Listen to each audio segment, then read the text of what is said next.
తమిళనాడు జరిగిన ఎలక్షన్లో పోటాపోటీగా సీఎం దళపతి విజయ్ అయ్యాడు. కానీ ఒక్కసారిగా ఊహించని షాక్ ఒకటి ఎదురైంది.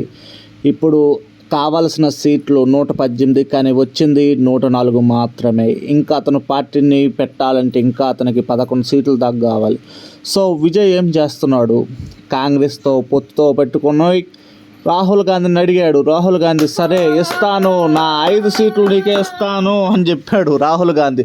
దాంతో దళపతి విజయ్ మొహంలో స్మైల్ అనేది వచ్చింది. కానీ ఇంకా పార్టీ నిలబెట్టాలంటే ఇంకా కొన్ని సీట్లు అయితే కావాలి. సో దానికి ఇంకా స్టాలిన్ అయితే రంగంలోకి దిగాడు. మన కొత్త సీఎం స్టాలినే, ఎంకే స్టాలిన్ అవ్వబోయే ఛాన్సెస్ వెరీ హైలో ఉన్నాయి.